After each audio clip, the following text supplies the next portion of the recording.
हैं जब तक मन आपका नहीं रंगा है तो आप समझ लीजिए तब तक ये ऊपर की माला ये आपका कल्याण करने वाली नहीं है। खूब मत्था पोतो चंदन पे, हाँ ये चंदन भी कल्याण करने वाला नहीं है जब तक आप अंदर से नहीं रखेंगे। अंतर हृदय में जब तक गोविंद को नहीं बिठाएंगे ना तब तक ये आपका दिखावी रूप जो है ना, ये दिखावा जो है ना, ये वेश जो है ना, ये आपका कल्याण नहीं कर सकता है। काशी जाया मथुरा चाहे प्रयाग जाए, जाकर के हम अयोध्या चक्कर भले लगाए।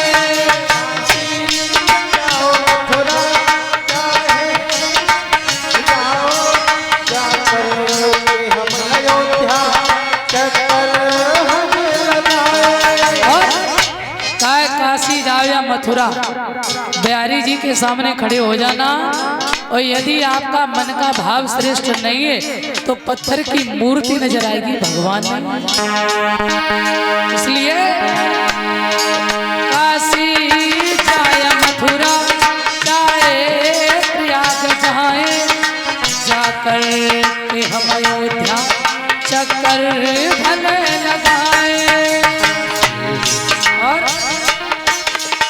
पत्थर की मूर्तियों का, पत्थर की मूर्तियों का दर्शन मजा न दे, माला हो माला माला मजा न देगी, चंदन मजा न देगा, माला मजा न देगी, चंदन मजा न देगा।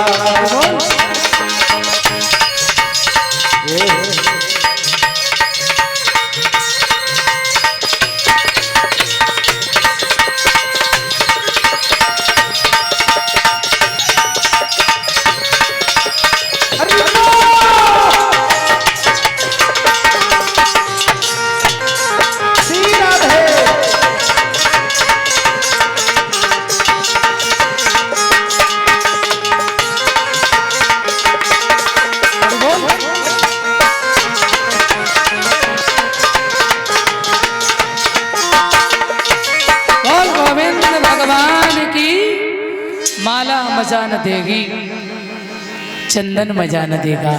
जब तक आपका मन नहीं रंगा है, ना हरिद्वार न गंगा नहाने से और न वृंदावन घूमने से, चाहे दुनिया का कोई भी कोना घूम लो, तब तक कल्याण होने वाला नहीं है। भगवान हृदय में आने वाले नहीं है। इसलिए मन को रंगिए, मन को, मन की तरंग मार ले बस हो गया भजन, आदत बुरी सुधार ले बस हो गया भजन। तो कहाँ है दिखावा नहीं, क्योंकि इसलिए इस व्यास पीठ की बड़ी गरिमा है। इस पर बैठने के लिए हमें कुछ न कुछ त्याग करना ही पड़ता है। अरे हम श्रोताओं का कल्याण करना चाहते हैं, जब तक हम भगवान का भजन नहीं करेंगे तब तक हम आपको भजनानंदी नहीं बना सकते, ये पक्की बात है। इसलिए प्यारे हम तभी आपको सन्मार्ग दे सकते जब मैं स्वयं भजन करेंगे, स्वयं उस ब्रह्म को हृदय में बिठाएंगे, तभी हमारी वाणी भी आपके ऊपर असर करेगी। तो आइए प्यारे, इसलिए इसका वक्ता भी श्रेष्ठ होना चाहिए, विरक्त होना चाहिए, साधक होना चाहिए, भजनानंदी होना चाहिए। और श्रोता अभी आप कथा सुन रहे थे धुंधकारी की भैया के द्वारा। भागवत में 3 प्रकार के श्रोता बताए हैं। नंबर 1 श्रोता, नंबर 2 श्रोता और नंबर 3 श्रोता। श्रोता कौन होते हैं? जो अध्यात्म कथा को सुनने आते हैं, जो अपना कल्याण करने आते हैं। समझ लीजिए, ये भागवत जी का प्रमाण है। सच्चे श्रोता वही हैं जो कुछ लेने आते, जो अध्यात्म के अभीप्सु हैं, परम भक्त हैं, उन्हें कहते हैं श्रोता। और नंबर 2 वाले हैं श्रोता। श्रोता कौन होते हैं? जो ना कथा सुनते हैं और ना पड़ोसी को सुनने देते हैं।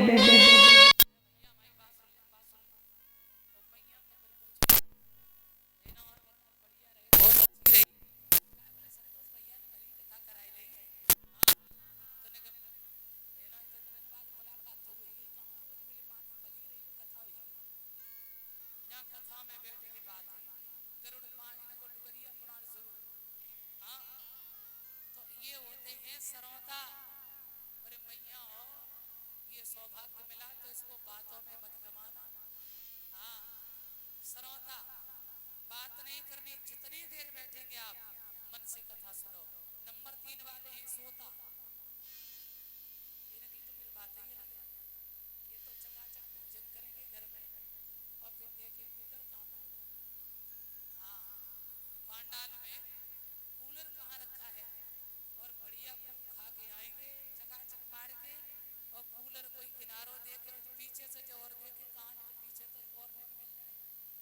हाँ, टेक लगा देख लें तो फिर खूब आराम से, और जहाँ व्यास जी की कथा शुरू और माँ उनकी 3 घंटा की फिर समाधि शुरू, बैठे बैठे सो रहे।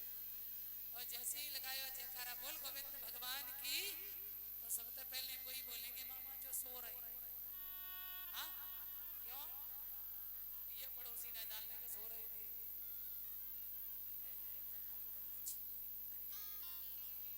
बड़ी मधुर कथा हो रही और मैयन पे तो डबल कृपा हो रही। इन्हें तो निद्रा देवी पदार्पण करें और पर्दा ढारो और सो आराम से। मेरी बाबरी का सो रही है, पड़ोसी नगर कहे ना और जो करके धोखा लेंगे। अरे का सो रही कथा हो रही है, पागल सो थोड़ी रहे तो मन से कथा सुन रहे, आंख बंद करे करे। हाँ, अच्छा एक बात तो हम कहना चाहेंगे, अब कुछ लोग तो ऐसे हैं बेचारे जिन्हें कम से कम 2-2 टैबलेट खिला दो। एक जगह कथा कर रहे थे, बूढ़ी सी मैया रहे, वो मैया आई और जैसे ही मैंने कथा शुरू करी और मैया को सोना शुरू। अब भाई रोज देखे हम कहीं खाए अम्मा, हाँ कहीं घर में लली लला तुम्हें ना सुन देते कहा बात क्यों? अरे लाली कहा बताएं बेटा, तो ऐसी बात बता दे। सही बात तो ये कि घर में 2-2 गोली खाती नींद की, घर में 2-2 गोली नींद की खाते और फिर भी नींद नहीं आती है। और जैसे ही कथा में बैठे बिटिया ऐसी बढ़िया नींद आती के गद्दा फैल। हाँ, क्योंकि ये कथा। अच्छा, आप जिसे गोली खानी पड़ती हो, जो परेशान है, जो अस्वस्थ है, तो फिर हमने कहा तो कोई बात नहीं भैया खुश हो। हाँ, अरे कम से कम बाकी बीमारी तो दूर हुई है, परंतु बिना बीमारी के मत सोइयो बैठे। यदि किसी को कोई परेशानी है तो अगर वो सो भी जाए, उसकी कोई दिक्कत परेशानी में आराम हो तो कोई बात नहीं भैया सो लेने दो, टैबलेट तो नहीं खानी पड़ेगी। और नहीं तो आजकल तो ऐसा जीवन हो चुका है, जन्म लेते ही टैबलेट शुरू, भैया के पेट में तो टैबलेट और बाहर आए तो टैबलेट, और जब तक गए तब तक टैबलेट पीछा नहीं छोड़ती, बोतल भी पीछा नहीं छोड़ती। माँ के गर्भ से जन्म लिए तो मैया ने भी पकड़ाई थी बोतल। हाँ, और फिर नेक और बड़े ध्यान देना दारू की। और फिर भाग के बाद में जब शरीर में डैमेज हो गया, सब व्यवस्था पुर्जे अंग भंग हो गए, अजी डॉक्टर ने बता दिया लीवर बैठ गया। क्या? बोले बहुत दारू पी है, बहुत तम्बाकू खाई है, तो बोले लीवर खराब, किडनी खराब। अब तो बोले बोतल लगवाओ, नहीं एडमिट करे रहो। तो बोतल ही बोतल में अब कछु तो परेशान हुए हैं बहुत लोग। क्योंकि मैं इसलिए बता रहे हैं, देखो हम लोगों का ये कार्य है कि कोई यदि गलत जा रहा है, भगवान की व्यास मंच पर जो बिठाया है प्रभु जी ने, तो हमारा कार्य है आपको अच्छा मार्ग देना। मानना ना मानना तुम्हारी मर्जी, हमारा फर्ज है आपको अच्छा ही देना। और मान जाओगे तो हम जानेंगे कि हमारी कथा सफल हो गई। बोल गोविंद भगवान की। एक भी व्यक्ति कहते हैं ना, इतने बहुत सारे श्रोता आते हैं कथा में, परंतु श्रोता कुछ ही होते हैं, ध्यान देना।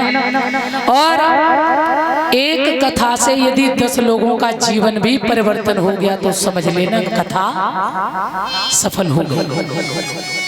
और ना तो फिर वही सिपहिया यार हमें ले चलते, और फिर वो कौन कौन से गाना चल रहे आजकल हमें तो पता भी नहीं है, हम तो सुनते भी नहीं ज़्यादा ये सब, क्योंकि खूब नौटंकी करा, खूब फिर चाहे जैसे गाना गब्बा और तुम खूब आनंद ले, और व्यास जी 2-4 दिन खूब तुम्हें आनंद दिए चकाचक और चले जाएंगे बोल गोविंद भगवान की, और खूब तुम्हारा पैसा खींचे धनाधन आई जे छाप वो छाप और तुम्हारे धरे धराए जे वगे, हाँ सब बाहर, और ना उन्हें मतलब जा सको कि तुम नरक में जाओ कि कहाँ जाओ, बाहर में जाओ, सच्ची बता रहे हैं आपको। परंतु ध्यान रखना ये कथा जो है ये आज भी कल्याण करती है, यदि सुनाने वाला श्रोता वक्ता, बाबा तुलसीदास रामचरितमानस में कह रहे हैं श्रोता वक्ता ज्ञान निधि कथा राम कै गुण, ये भगवान का बड़ा ये अध्यात्म विषय है, यदि इसको मन से सुन, ये यहाँ का विषय नहीं था, ये भगवान नारायण के पास में थी ये कथा,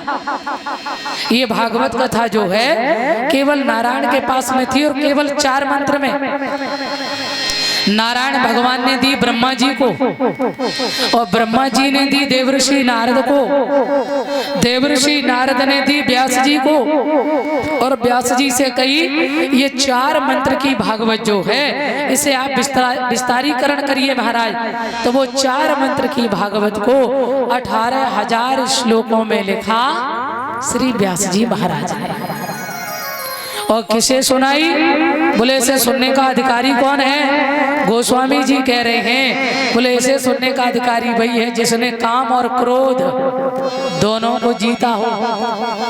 अब बताओ काम क्रोध जीतना कोई छोटी बात है? खूब बढ़िया खूब भजन कर रहे हैं, फिर भी कहीं ना कहीं क्रोध, कहीं ना कहीं काम आ ही जाता है यार। बोले ऐसा कौन है, बोले हमारा बेटा है, कौन, बोले सुखदेव स्वामी।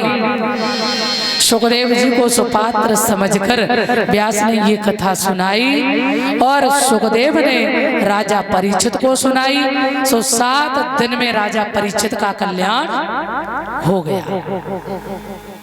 अभी जो आप सुन रहे हैं ना, ये प्रसंग चल रहा है सूत जी और शौनकादिक ऋषियों का। एक जगह नहीं, सूत ने शौनकादिक ऋषियों को सुनाई, काकभूषण गरुड़ जी का सत्संग चला, धुंधकारी गौकर्ण जी की, गौकर्ण ने धुंधकारी को भी सुनाई, और यही सुखदेव ने परीक्षित को सुनाई। यही भोले बाबा ने कैलाश पर्वत पर अमर कथा के रूप में इस कथा को सुनाया माता पार्वती को। जहाँ से सुखदेव का जन्म हुआ, जहाँ किशोरी राधा के चरणों में भगवान सुखदेव स्वामी रहते थे गौलोक धाम में, किशोरी जी ने कहा आप जाइए, क्यों, बिना तुम्हारे जाए काम नहीं चलेगा संसार में, इसलिए कल्याण करो जाएंगे। तो ये सुख पंचणी के गर्भ से जन्म लिए, और व्यास की पत्नी के मुखार बिंद में जब अंदर प्रवेश कर गए, 12 साल के बाद इन्होंने जन्म लिया सुखदेव स्वामी ने, और जन्म लेते ही जंगल गए, निराकार ब्रह्म की समाधि में बैठ गए। ऐसे परम विरागी संत इसके आचार्य हैं, और इसके अधिकारी बने हैं, जिन्होंने जनक महाराज के यहाँ जाकर काम और क्रोध दोनों को जीता है, दोनों सर्टिफिकेट पास किए। तो इसका श्रोता और वक्ता दोनों ही श्रेष्ठ होना चाहिए। और कहते हैं कथा नियम तो ये कहता है कि कथा को जो सुनो तो फला आहार करके, भोजन ना करो तो अच्छी बात, फलाहार कर ले, और ना काम चले तो एक बार भोजन कर ले। ध्यान देना, एक बार से भी काम ना चले तो 2 बार कर लीजिए, 2 बार से भी ना तो फिर कितनी बार खाओगे? 3 बार, 3 बार खा लो। इसलिए कहते हैं क्योंकि ज्यादा खाने से आलस आता है, इसलिए कम खाना, कम खाना। कम खाओगे तो ठीक ठाक बैठे रहे हो, और ना तो निंद्रा देवी चढ़ी रहेंगी खोपड़ी में। बोल गोविंद भगवान की। कथा के बड़े नियम होते हैं, इसलिए हम ज़्यादा नहीं कर सके। हम तो कहते भोजन करके सुनो, पर मन से कथा सुनो भगवान की। तो आ जाइए, ये इस समय सूत सोनकादिक ऋषियों का संवाद चल रहा है। एक छोटा सा भजन बोलेंगे, इसके बाद बहुत ही सुंदर आगे की कथा है, सब लोग भाव से सुनेंगे।